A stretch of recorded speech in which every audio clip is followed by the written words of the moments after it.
Welcome back. Well, we are just days away from the solar eclipse, and maybe you have some questions. Yes, and meteorologist Molly Naslin is here now to help answer some of those questions. Molly. Yes, the eclipse is on Monday, April 8th, and there is plenty of to look forward to. I spoke with a couple of experts on some things that people and animals can expect during the eclipse. A solar eclipse is often referred to as a once-in-a-lifetime event, but there are some safety things to keep in mind for an event that involves looking at the sun. During a solar eclipse, the moon comes between the Earth and the sun, and the moon casts its shadow over the Earth.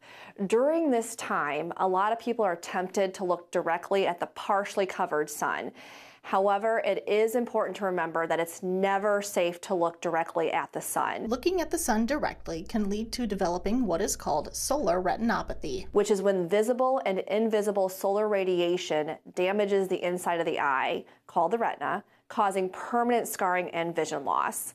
Oftentimes, these symptoms of retinopathy do not appear until about 4 to 12 hours later. There's one important thing you'll need in the eclipse to protect your eyes, and it's not your run-of-the-mill sunglasses. Here in central Illinois, we are not in the path of totality, so it will be essential that people viewing the eclipse in this area watch with solar eclipse glasses that are approved by the ISO for the entirety of the eclipse to prevent any eye damage or vision loss. Solar eclipse glasses that are approved by the ISO are numbered 12312-12. Make sure the ones you find are genuine and from a trusted retailer. These glasses have a special coating that separates them from regular sunglasses and makes them safe for eclipse viewing. It isn't just people that see and feel the impacts of an eclipse. John Rold, curator of animals for the Peoria Zoo, notes that there are interesting behaviors seen in animals during a solar eclipse. So what we tend to see is animals behaving like they would at the end of the day in the evening time. So as the sun's going down, whether it's birds, they might start to roost. We might see animals trying to go back into their back holding areas.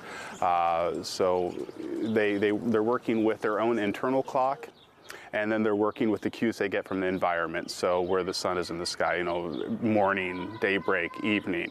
And so those behaviors that we see tend to correspond to those evening behaviors. It isn't just mammals that react to this change. You'll also see things like with insects. During an eclipse, you might see lightning bugs starting to come out. And of course, we can't forget about animals that are active at twilight or at night. So animals that tend to be crepuscular, coming out in the evening time or starting to become active, yeah, you might see activity in any of those animals. Join WMBD and CIProud.com for live coverage of the solar eclipse on Monday. Our very own chief meteorologist Chris Yates and our partner WCIA in Champaign will be live at 1:50 from Southern Illinois, where the eclipse can be viewed in totality.